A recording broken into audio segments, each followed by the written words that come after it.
سامعین و ناظرین، السلام علیکم ورحمۃ اللہ وبرکاتہ۔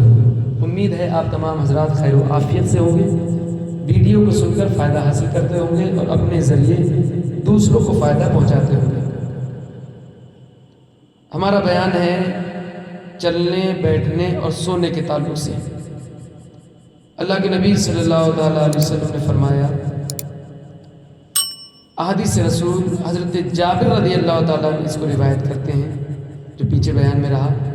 میرے آقا نے فرمایا کہ جب رات میں کتے کا بھونکنا اور گدھے کی آواز سنو تو اعوذ باللہ من الشیطان الرجیم پڑھو کہ وہ اس چیز کو دیکھتے ہیں جس کو تم نہیں دیکھتے، اور جب چہل پہل بند ہو جائے تو گھر سے کم نکلو کہ اللہ عز و جل رات میں اپنی مخلوقات میں سے جسے چاہتا ہے زمین میں منتشر فرماتا ہے۔ رب عز و جل نے ارشاد فرمایا مقدس کتاب میں مفہوم آیت، اور حضرت لقمان علیہ السلام نے اپنے بیٹے کو نصیحت کی کہ کسی سے بات کرنے میں اپنا رخسار، اپنا چہرہ ٹیڑھا نہ کرو، اور زمین میں اتراتا نہ چل، بے شک اللہ تعالیٰ کو پسند نہیں ہے وہ لوگ جو اتراتے ہیں۔ میانہ چال چل اور اپنی آواز پست کر، بے شک سب آوازوں میں بری آواز گدھے کی آواز ہے۔ حدیث رسول ابو داود نے حضرت ابو ہریرہ رضی اللہ تعالیٰ عنہ سے روایت کی کہ رسول اکرم نور مجسم رحمت عالم صلی اللہ تعالیٰ علیہ وسلم نے فرمایا، جب کوئی شخص سایہ میں ہو اور سایہ سمٹ گیا، کچھ سائے میں ہو گیا کچھ دھوپ میں، تو وہاں سے اٹھ جائے، یعنی یا مکمل سائے میں رہے یا مکمل دھوپ میں رہے۔ حدیث رسول داود نے حضرت ابو ہریرہ رضی اللہ تعالیٰ عنہ سے روایت کی کہ رسول اکرم صلی اللہ تعالیٰ علیہ وسلم نے فرمایا، چند کلمات ہیں کہ جو شخص مجلس سے فارغ ہو کر، کسی محفل سے فارغ ہو کر ان کو 3 مرتبہ کہہ لے گا، اللہ تعالیٰ اس کے گناہ مٹا دے گا، اور جو شخص مجلس خیر یا مجلس ذکر میں ان کو کہے گا تو اللہ تعالیٰ ان کو اس خیر پر مہر کر دے گا جس طرح کوئی شخص انگوٹھی سے مہر کرتا ہے۔ اور وہ کلمات ہیں کیا پیارے؟ سبحانک اللہم وبحمدک لا الہ الا انت استغفرک واتوب الیک۔ ان کلمات کو اگر 3 مرتبہ کہیں کسی ذکر کی محفل میں یا کسی بھی محفل میں، اور اس سے فارغ ہونے کے بعد یہ الفاظ کہہ لے تو اللہ پاک اس کے گناہوں کو مٹا دیتا ہے۔ حدیث پاک حضرت ابو ہریرہ رضی اللہ تعالیٰ عنہ سے روایت ہے کہ رسول اکرم نور مجسم رحمت عالم صلی اللہ تعالیٰ علیہ وسلم نے فرمایا، جو لوگ دیر تک کسی جگہ بیٹھے اور بغیر ذکر اللہ کا ذکر اور نبی کریم صلی اللہ علیہ وسلم پر درود نہ پڑھے اور وہاں سے اٹھ جائے، میرے آقا فرماتے ہیں انہوں نے نقصان کیا۔ اگر اللہ چاہے عذاب دے یا اللہ چاہے تو بخش دے، یعنی جب بھی کہیں بیٹھو تو اللہ یا اس کے رسول کا ذکر کرو، اللہ کا ذکر کرو، رسول پاک صلی اللہ علیہ وسلم پر درود پڑھو۔ تو بیان بیٹھنے کا چل رہا تھا۔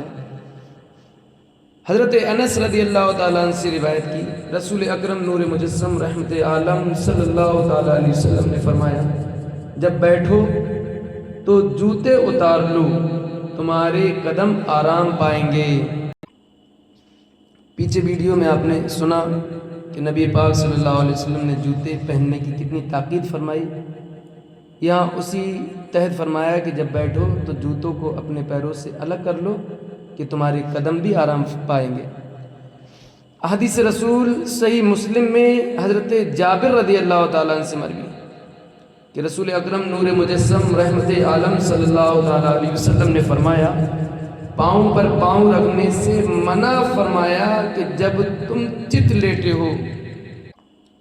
اور جو یہ حدیث پاک میں آیا کہ پاؤں پر پاؤں رکھنے کو اللہ کے نبی نے منع فرمایا، یہ اس صورت میں ہے کہ تہمت پہنے ہوئے ایک پیر کھڑا کر لیا، دوسرا پیر اس کے اوپر رکھ لیا، تو اس سے سطر کھلنے کا اندیشہ ہے۔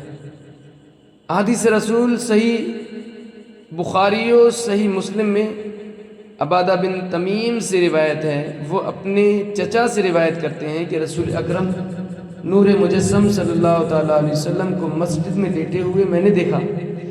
حضور نے ایک پاؤں کو دوسرے پر رکھا تھا۔ یہ بیان جواز کے لیے ہے اور اس صورت میں کہ سطر کھلنے کا اندیشہ نہ ہو۔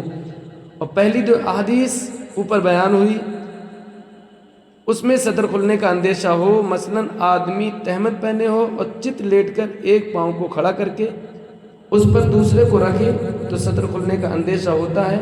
اس طریقے سے اللہ کے نبی صلی اللہ تعالیٰ علیہ وسلم نے منع فرمایا۔ اور اگر ایسا کپڑا پہنا ہوا ہے جو زمانہ موجودہ کے اعتبار سے پینٹ وغیرہ ہے تو اس سے سطر کھلنے کا اندیشہ ہی نہیں ہے، تو جس طریقے سے چاہے لیٹ سکتا ہے۔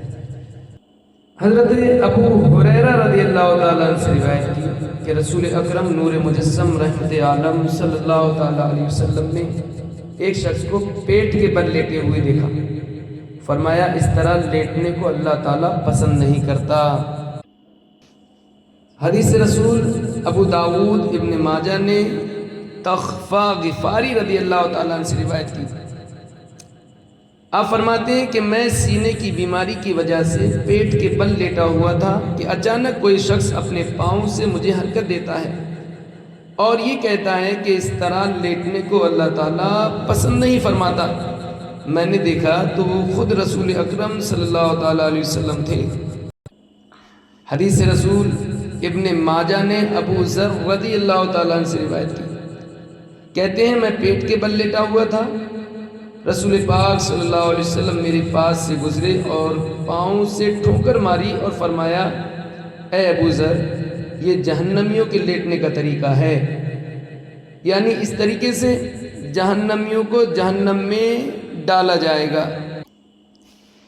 آج ہماری چھتوں پر دیواریں نہیں ہیں، اللہ کے نبی صلی اللہ علیہ وسلم نے زمانہ قدیم میں یہ فرمایا۔ ابو داود نے علی بن شیبان رضی اللہ تعالیٰ عنہ سے روایت کی، رسول اکرم نور مجسم صلی اللہ تعالیٰ علیہ وسلم نے فرمایا جو شخص ایسی چھت پر رات میں رہے جس پر روک نہیں ہے، یعنی دیوار یا منڈیر نہیں ہے، اس سے بری الذمہ ہیں، یعنی اگر رات میں چھت سے گر جائے تو اس کا ذمہ دار وہ خود ہی ہے۔ حضرت جابر رضی اللہ تعالیٰ عنہ سے روایت کی، رسول اکرم نور مجسم صلی اللہ تعالیٰ علیہ وسلم نے اس چھت پر سونے سے منع فرمایا جس پر روک نہ ہو۔ حضرت عائشہ رضی اللہ تعالیٰ عنہ سے روایت کی، رسول اکرم نور مجسم صلی اللہ تعالیٰ علیہ وسلم نے فرمایا جو شخص عصر کے بعد سوئے اور اس کی عقل جاتی رہے تو وہ اپنے ہی کو ملامت کرے۔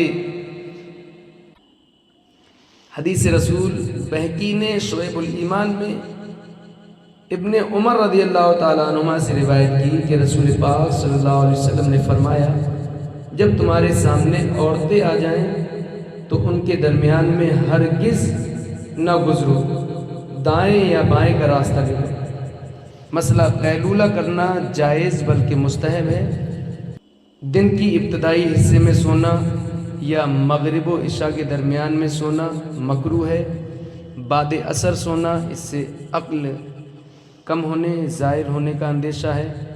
سونے میں مستحب یہ ہے کہ باطہارت سوئے، کچھ دیر دہنی کروٹ پر دہنے ہاتھ کو رخسار کے نیچے رکھ کر قبلہ رو سوئے، پھر اس کے بعد بائیں کروٹ پر، اور سوتے وقت قبر میں سونے کو یاد کرے کہ وہاں تنہا سونا ہوگا، سوا اپنے اعمال کے کوئی ساتھ نہ ہوگا۔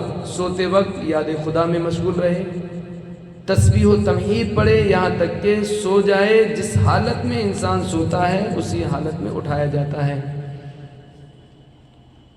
اور یہ دعا پڑھے اٹھنے کے بعد، جیسے اٹھے پھر اللہ کا شکر ادا کرے، الحمدللہ کہے، یا تو یہ دعا پڑھے الحمدللہ الذی احیانا بعد ما اماتنا والیہ النشور، اور دل میں یہ ارادہ کرے کہ اللہ پاک میں اپنے ہر لمحے کو پرہیزگاری کے ساتھ گزاروں گا کسی کو تکلیف نہیں دوں گا.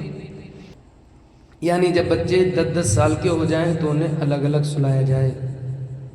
وَمَا عَلَيْنَا إِلَّا الْبَلَاغُ. السلام علیکم ورحمۃ اللہ.